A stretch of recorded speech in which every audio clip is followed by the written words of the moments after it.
नमस्कार, मैं हूं विवेक शर्मा। पंजाब केसरी टीवी चंडीगढ़ दिख रहे आप। अमेरिका में अब नए राष्ट्रपति जो बाइडेन हैं और उन्होंने अपने 100 दिन का एजेंडा यानी कि कामकाज का ब्यौरा तैयार किया है। आपको बता दें कि रूजवेल्ट का फॉर्मेट वो अपना रहे हैं। रूजवेल्ट वो पूर्व राष्ट्रपति थे जिन्होंने अमेरिका को कठिन दौर से बाहर निकाला।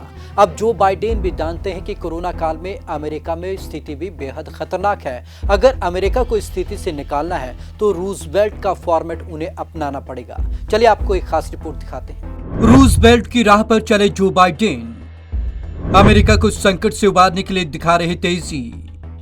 रूजवेल्ट की तरह 100 दिन के काम की बनाई लिस्ट। अब तक 45 बड़े आदेशों पर कर चुके दस्तखत।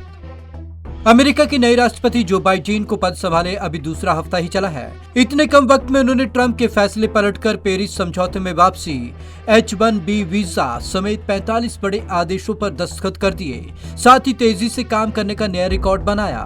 तेजी से फैसले करने की बड़ी वजह बाइडेन का होमवर्क है। रूजवेल्ट के नक्शे कदम पर चल रहे बाइडेन को जिस स्थिति में देश संभालना पड़ रहा है, हाल ही में 7-8 दशकों में ऐसे संकट का सामना अमेरिका में किसी और राष्ट्रपति को नहीं करना पड़ा। इसलिए उन्होंने पद संभालने से पहले कई हफ्ते तक पूर्व राष्ट्रपति फ्रैंकलिन डी रूजवेल्ट से जुड़ी किताबों, जीवनी और पहले 100 दिन के काम की प्राथमिकता का गहन अध्ययन किया। रूजवेल्ट के नक्शे कदम पर चलने की सबसे बड़ी वजह तब और आज के हालात लगभग एक जैसे होना है। रूजवेल्ट की तरह रफ्तार जारी रखना चाहते हैं बाइडेन।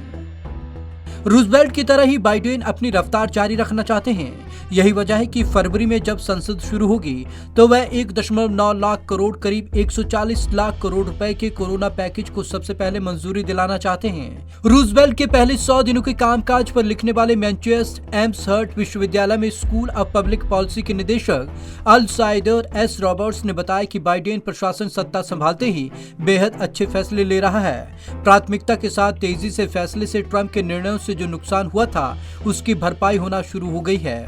रूजवेल्ट को फॉलो क्यों कर रहे बाइडेन? रूजवेल्ट ने 1933 में जब देश की कमान संभाली तब अमेरिका में भीषण मंदी थी। 20% से ज्यादा आबादी बेरोजगार थी। रूजवेल्ट ने ऐसे कई कार्यक्रम चलाए जिससे लोगों को रोजगार मिल सका। उन्होंने आपातकालीन बैंकिंग, सामाजिक सुरक्षा कानून लागू कराया। उनके प्रयासों से अर्थव्यवस्था संभली भी। ट्रंप के सबसे बड़े मददगार ने कैपिटल में दंगों की रैली को दिया पैसा। ट्रंप के सबसे बड़े दानदाता जूली जेकिंस फैंसली ने ही कैपिटल हिल में रैली के लिए $3 लाख यानी कि करीब 2.2 करोड़ रुपए दिए थे। यह दावा वॉल स्ट्रीट जर्नल की रिपोर्ट में किया गया है। बाद में इसी रैली ने अमेरिकी राजधानी में दंगे किए।